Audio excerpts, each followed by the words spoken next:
살아계신 하나님 감사합니다. 주님께서 오늘도 우리를 사랑해 주시고 붙잡아 주셔서 세상을 등지고 하나님의 전에 나오게 하심을 감사합니다.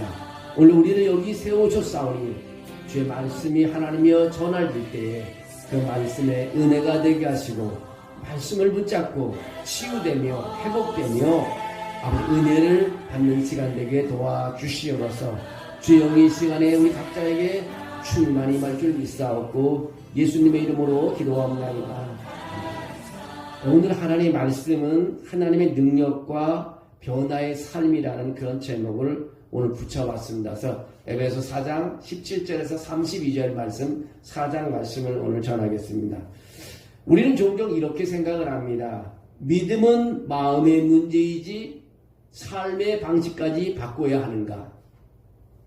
구원 받았으면 됐지 그렇게까지 살아야 하나? 그러나 사도 바울은 오늘 본문에서 분명하게 말하고 있습니다. 뭐라고 하냐면 구원은 신분의 변화로 끝나지 않고 반드시 삶의 변화로 나타난다고 말하고 있습니다. 그래서 에베소서 2장에 보면은 바울은 우리가 허물과 죄로 죽었던 자였으나 은혜로 구원받아 새 생명을 얻었다고 선언합니다.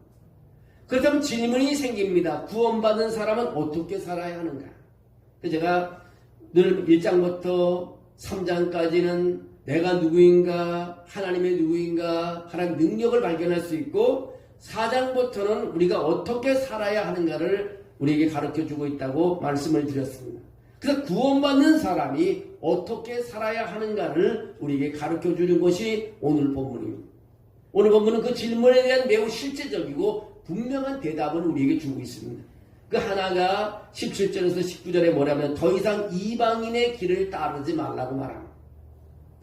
바울이 매우 강한 어조로 말한 것은 이제부터는 이방인이 그 마음에 허망한 것으로 행함같이 행하지 말라고 말하고 있습니다.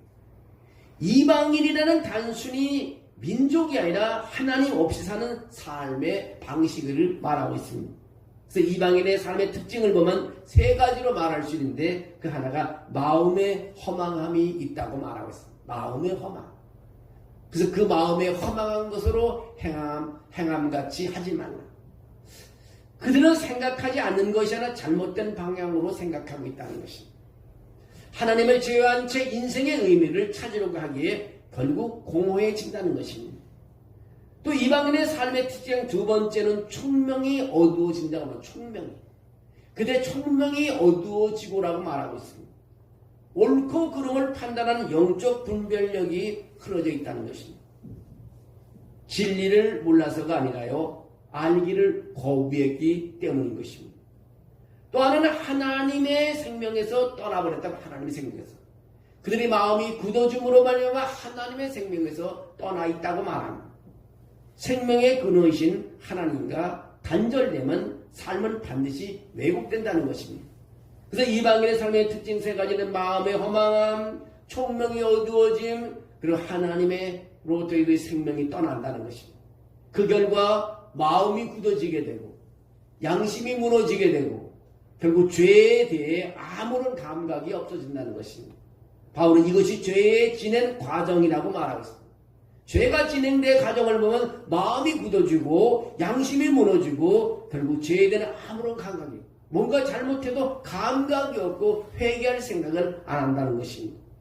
죄는 어느 날 갑자기 무너뜨리려는 것이 아니라 조금씩 마음을 굳게 만들고 결국 삶 전체를 무너뜨리면 19절에 보시죠. 그들이 감각 없는 자가 되어 자신을 방탕에 방임하여 모든 더러운 것을 욕심으로 행하되라고 말하고 있습니다. 그래서 삶 전체가 무너져 버리게 된다는 것입니다. 너희는 그래서 그리스도를 그렇게 배우지 아니하였다고 말합니다. 20절에서부터 이제는 어떻게 살아야 할 것을 말해주고 있습니다. 바울은 분명한 전환을 선언했는데요. 그러나 너희는 그리스도를 그같이 배우지 아니하였다고 그렇게 말하고 있습니다. 여기서 매우 중요한 표현이 나옵니다. 그리스도를 배웠다는 것입니다. 그리스도를 배웠다. 바울은 말하지 않았어요. 너희는 교리를 배웠다, 윤리를 배웠다 하지 않았습니다. 그리스도를 배웠다고 말하는 것입니다. 너희는 그리스도를 배웠다. 신앙은 지식을 아는 것이 아니라 인격을 만나는 것입니다.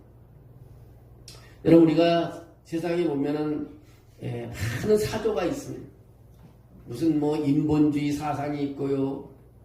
또 물질 만능주의가 있고, 또 문화 막시즘이나 있고, 포스트 모더니즘이 있고, 다양하게 우리의 생각을 하나님 멀리 떠나게 만듭니다. 그 사람들은 모든 세상의 모든 그 사상이 머릿속에 맞지만 점점 우리 떠내려가는 배가 된다는 거예요. 배는 서서히 떠내려가다가 오늘 갑자기 그 암초에 부딪히든가 어느 그 폭포에 떨어지면 그걸 끝난다는 거예요. 그래서 우리가 떠내려가지 않기 위해서는, 그런 세상의 그 사상에 떠내려가지 않기 위해서는 하나님을 붙잡고 예수 그리스도를 붙잡고 예수님을 배워야 된다는 거예요. 예수님을 놓치는 순간 우리는 어느 날 갑자기 나락으로 떨어지고 모든 것이 망가버린다는 것입니다.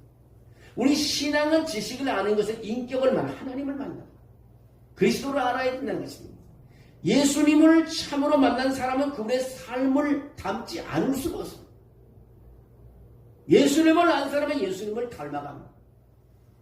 그래서 오늘 또 하나는 옛사람을 벗어버리라고 말합니다. 그리스도를 배우고, 두 번째는 옛사람을 벗어버리라. 바로 옛사람을 벗어버리고, 옛사람은 이미 십자가에서 처리됐다는 것입니다. 내가 새 사람이 됐다는 것입니다. 삶의 현장에서 매일 벗어야 합니다. 옛 습관을 벗고요, 옛 말투를 벗고요, 옛 분노를 벗고요, 옛 방식으로 자동으로 사라지지 않는 것, 우리 벗어버려야 돼요. 신앙은 가만히 있음이 아니라 의도적인 결단을 요구하고 있습니다. 그래서 우리는 모든 것을, 옛 것을 벗어버려야 된다. 그래서 너희는 유혹의 욕심을 따라 썩어져가는 구습을 따르는 옛 사람을 벗어버리라고 합니다. 벗어야 됩니다. 우리가 물든 옷은 다 벗어버리다.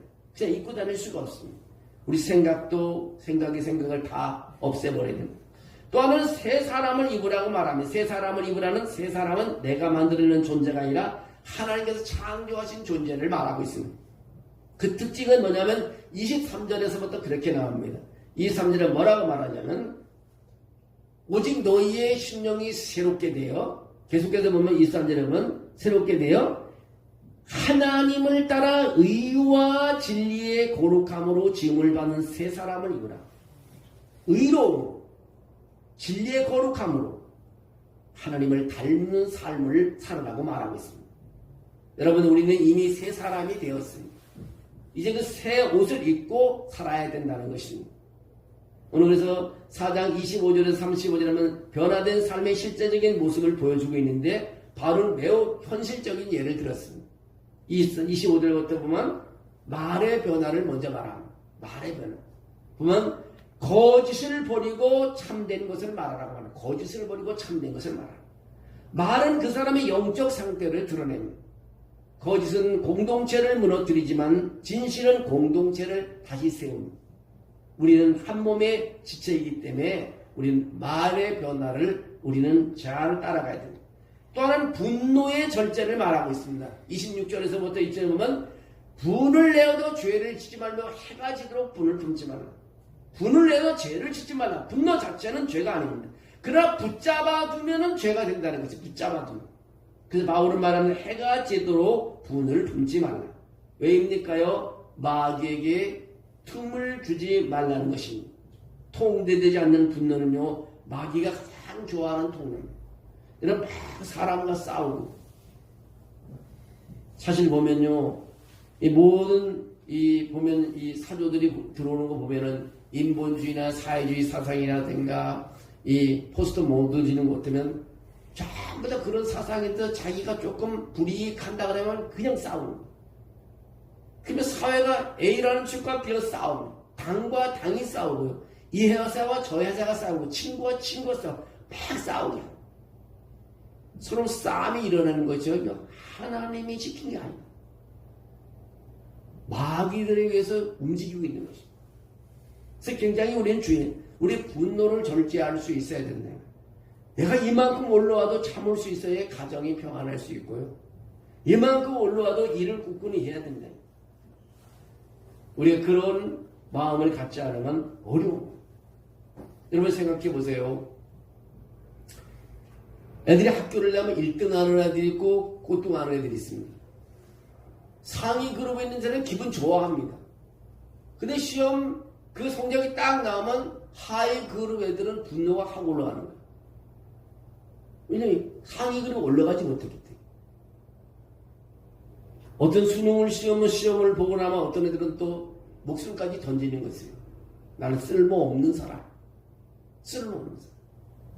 진화론적인 사고를 가지고 저렇게 문화 막시즘 같은 게 들어가고 그런 사상이 들어가니까 그게 자기는 쓸모없는 사람.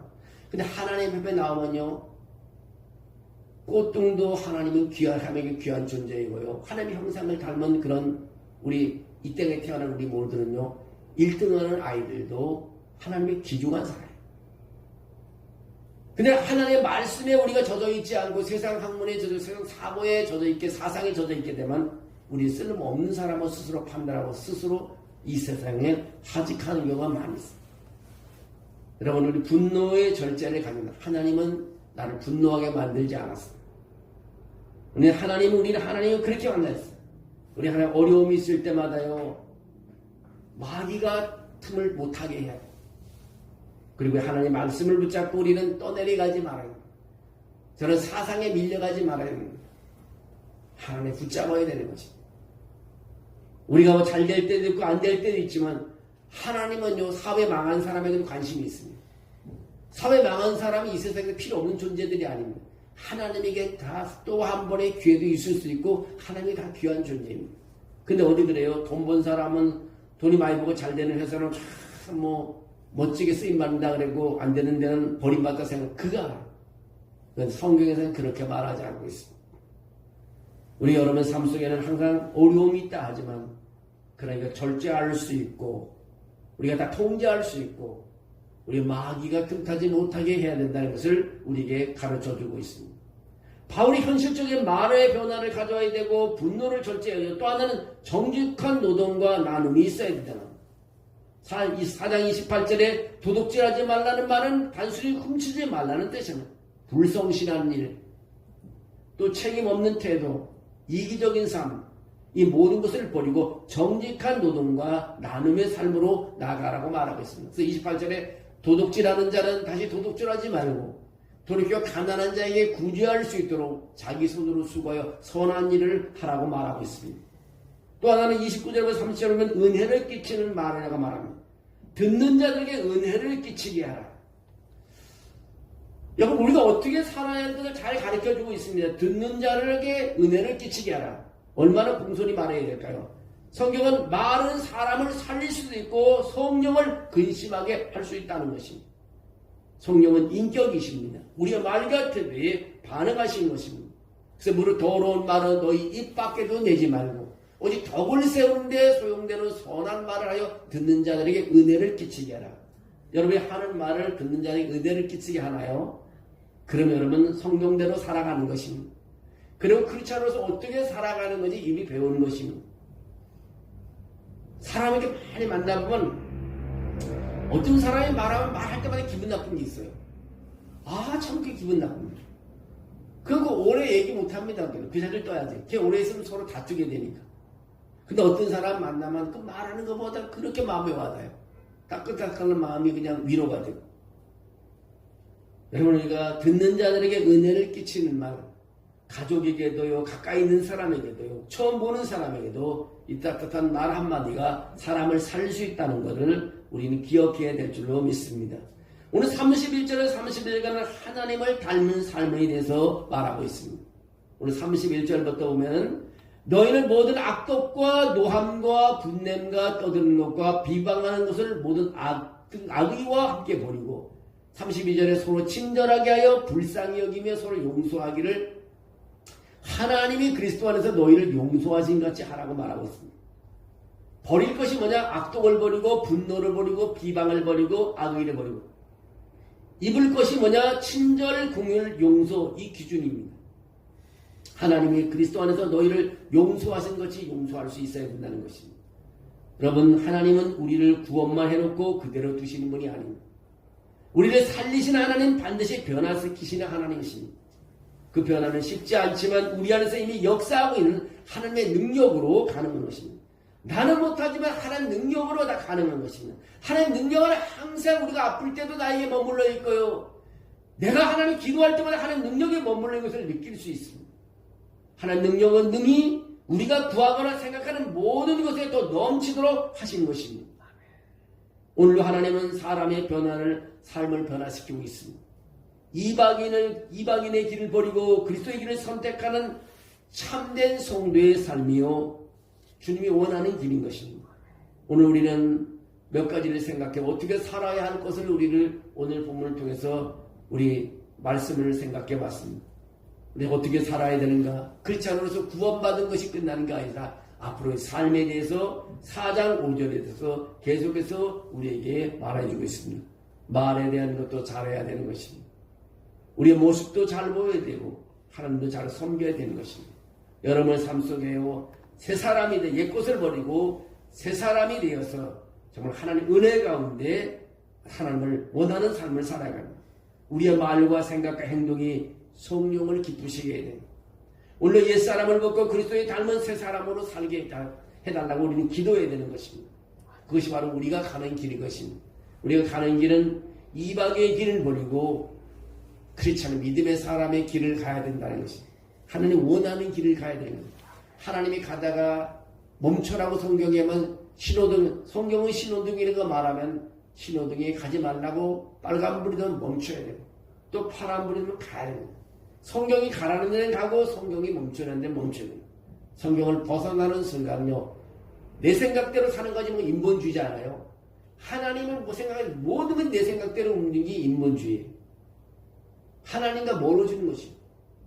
그러나 우리는 하나님의 원하는 삶을 살아갈 때 우리의 기쁨이 있고 거기는 치료함이 있고 거기는 은혜가 있는 것입니다. 또 하나님에 의해서 인도가 되는 삶, 영에 이끌리는 사람이 되기를 주의 이름으로 축원합니다. 여러분은 할 수 없지만 하나님 능력이, 여러분과 함께 하나님 능력이 여러분의 삶을 변화시켜 줄 줄로 믿습니다. 살아계신 하나님 감사합니다. 오늘 추운 날씨에도 주께서 영으로 우리를 이곳으로 인도해 주셔서 예배드리게 하심을 감사합니다. 찬양하게 하심을 감사합니다. 내 가지고 가는 무거운 짐을 주께 내려놓고 가게 하심을 감사합니다. 하나님, 주께서 우리의 기도를 들어주시기를 빌원합니다. 내 질병을 기억해 주시기를 빌원합니다. 내 가정한 문제 하나님께서 기억해 주셔서 늘 하나님과 함께할 때 주님께서 해결해 주셔서 우리 찬양하고 주님이 원하는 삶을 살아가게 도와주시옵소서. 내가 말 한마디로 영혼을 살리게 도와주시고 내가 아버지 가는 모든 삶의 모습으로 사람들의 그리스도의 모습을 발견되게 해주시기를 원합니다. 한때로는 우리가 주저앉고 넘어지지만 하나님의 능력을 경험하며 다시 일어나 찬양하는 우리가 되게 도와주시옵소서. 주께서 오늘 불러주셨사오니 돌아가는 발걸음을 주님께서 책임져 주시옵소서. 예수님의 이름으로 기도하옵나이다. 아멘.